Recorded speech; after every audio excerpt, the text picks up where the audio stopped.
நண்பர்களுக்கு வணக்கம். ஆரோக்கியா வியூஸ்ல இருந்து உங்கள் ஆரோக்கிய ராணி பேசுறேன். இப்ப சமீபத்துல ஈரோட்ல தவேக மாநாடு நடந்தது. அதை பற்றி ரத்தின சுருக்கமாக நான் உங்கள்கிட்ட சொல்றேன். தவேக தலைவர் விஜய் அவர்கள் கோயம்புத்தூர் விமான நிலையத்திலிருந்து தனி விமானம் மூலம் ஈரோடு புறப்பட்டு சென்றார்.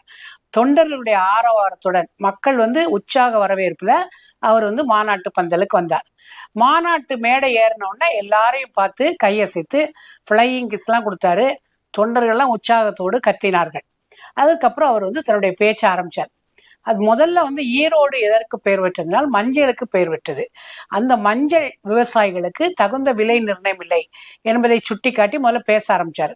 பேசிட்டு இருக்கும்போது ஒரு தொண்டர் ஒருவர் ஒரு ஸ்பீக்கர் பாக்ஸ் மேல ஏறினார். ஏறினோடனே தம்பி கீழே இறங்குப்பான்னு சொன்னார். அவர் கொஞ்ச நேரம் ஆச்சு. உடனே அவர் பேச்சை நிறுத்தி அந்த தொண்டர் கீழே இறங்குற வரைக்கும் வெயிட் பண்ணார். அதுக்கப்புறம் கீழே இறங்கின உடனே அவருக்கு முத்தம் கொடுத்து அவரை உற்சாகப்படுத்தினார். தொண்டர்களும் அதை பார்த்து ரொம்ப உற்சாகமா இருந்தாங்க. அதாவது கனிவோடு ஒரு கண்டிப்பையும் அவர் வெளிப்படுத்தினார். அதற்கப்புறம் காளிங்கராயர் அணை கட்டியதை சொன்னார். அந்த காலத்தில் காளிங்கராயர் மக்களுக்கு குடிப்பதற்கும் சமைப்பதற்கும் நீர் வேண்டும் என்பதற்காக அவர் அணை கட்டினார். பவானி ஆற்றி நீரை சேகரித்து அணை கட்ட வேண்டும் என்பது அவருடைய எண்ணம். அவர் அணை கட்ட ஆரம்பித்தவுடன் அவரால் கட்டி முடிக்க முடியவில்லை. அப்போ அவங்க அம்மா சொன்னாங்க, இந்த மாதிரி தயிர் விற்ற காசு தாழ்வாரம் வரைக்கும் இருக்கு, மோர் விற்ற காசு முகடு வரைக்கும் இருக்கு, அணையை தொடர்ந்து கட்டுப்பா அப்படின்னு உற்சாகம் ஊட்டினார். அப்படி அம்மாவனுடைய உற்சாக பேச்சில் தான் அவர் அணை கட்ட ஆரம்பித்தார். அதற்கப்புறம் ஒரு பெரிய சாதனையை பண்ணி காளிங்கராயர் அணையெல்லாம் கட்டி முடிச்சாரு அப்படின்னு சொல்லி அவருடைய பெருமைகளை கூறிட்டு அதுக்கப்புறம் சொல்றாரு, இன்னைக்குள்ள அரசியல்வாதிகள் என்ன பண்றாங்க, அத்திக்கடவு அவிநாசி திட்டம்னு வாய்களே பேசுறாங்களே ஒழிய எதையுமே செஞ்சு முடிக்கிறவில்லை. எல்லாம் வாயில வடை சுடுறதோடு அப்படியே இருக்கிறாங்க, ஒன்றும் செய்ய மாட்டேங்கிறாங்க அப்படின்னு சொல்லி அவர்களே ஆளுங்கட்சியை குத்தி காட்டினார். அதுக்கப்புறம் பெரியாரை பற்றி புகழ்ந்து பேசினார். ஈரோடு என்றாலே இரும்பு மனிதர் பெரியார் தான் நம்ம ஞாபகத்துக்கு வருவார். அவருடைய கொள்கை பிடிப்பெல்லாம் ரொம்ப நம்ம ஃபாலோ பண்ணோம் அப்படின்னு சொன்னார். அவரை பின்பற்றி தான் அறிஞர் அண்ணா, எம்ஜிஆர் எல்லாம் அவரை பின்பற்றி வந்தாங்க.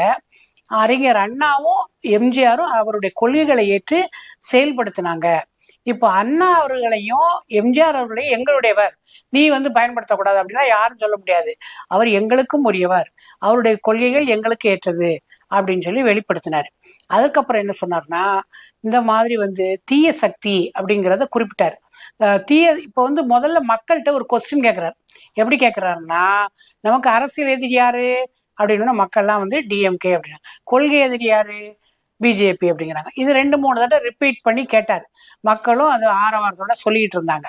அதற்கப்புறம் சொன்னாரு, நம்ம இந்த கொள்கை பிடிப்போடு நம்ம செயல்படுவோம் அப்படிங்கிறத சொல்லிட்டு அதற்கப்புறம் மக்களிடையே நிறைய கேள்விகள்லாம் கேட்டாரு. அதாவது ஆளுங்கட்சி நிறைய வாக்குறுதிகள் கொடுத்தாங்க. நீட் தேர்வை ரத்து பண்ணுவோம்னாங்க, கல்வி கடனை ரத்து பண்ணுவோம்னாங்க, இதெல்லாம் சொன்னார்கள், செய்தார்களா அப்படின்னு கேள்வி கேட்டார். அவங்க ஒன்றும் செய்யலை அப்படின்னாங்க. இப்போ ஒரு மாற்றம் வரணும், இந்த மாற்றத்தை நம்ம தான் கொண்டு வர முடியும் அப்படிங்கிறத அழுத்தமாக வலியுறுத்தினார். இப்போ காஞ்சிபுரத்தை நான் பேசும் பொழுது அந்த பேச்சை திரித்து பேசினாங்க. இலவசத்துக்கு விஜய் எதிரி அப்படின்னு சொன்னாங்க. நான் இலவசத்திற்கு நான் எதிரி கிடையாது. மக்களுக்கு இலவசம் அப்படிங்கிற பேர்ல அவர்களை அவமானப்படுத்தக்கூடாது. இந்த ஓசி பஸ்ல போறான் பாரு அப்படின்னு சொல்லக்கூடாது. இந்த ஓசி அப்படின்னு சொல்றது மக்களை அவமானப்படுத்துது அப்படின்னு ரொம்ப கைத்தட்டலோடு ஆரவாரம் எழுந்தது.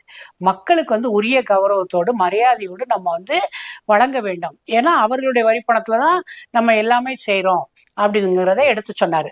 இந்த மாதிரி ஆளுங்கட்சி தாக்கி பேசிட்டு இப்ப தீய சக்தி திமுக அப்படிங்கறத 2-3 முறை ஆக்ரோஷமா பேசினாரு. தீய சக்தி திமுக, தூய சக்தி தாவேகா, இந்த 2 கட்சிக்கு தான் போட்டி. மற்றவங்களாம் களத்திலே கிடையாது, நாங்களே இருக்கிறோம் அப்படின்னு சொல்லிக்கிறாங்க. அவர் யாரை சொன்னாருன்னு உங்க எல்லாருக்குமே தெரியும். அப்புறம் செங்கோட்டையனை பத்தி அவர் சொன்னாரு. செங்கோட்டையன் அவர்கள் வந்ததால இந்த கட்சிக்கு ரொம்ப பலம், இது போல இன்னும் பல தலைவர்கள் வருவார்கள் அப்படின்னு சொல்றாரு. அது மாதிரி இன்னொன்னு சொன்னாரு, மக்களாகி நீங்கள் தான் எனக்கு பலம், நம்பிக்கை எல்லாமே. அதனால நம்பிக்கையோடு செல்லுங்க, போயிட்டு வாங்க, பத்திரமா போயிட்டு வாங்க அப்படின்னு சொல்லி அவர்கிட்ட சொல்லி திரும்பவும் அவர்களுக்கு விடை கொடுத்து இந்த வரப்போற எலெக்ஷன்ல இன்னும் இந்த களம் சூடு பிடித்து செல்லும் என்பதை அடுத்தடுத்த நிகழ்வுகளில் நாம் பகிர்ந்து கொள்ளலாம். நன்றி, வணக்கம்.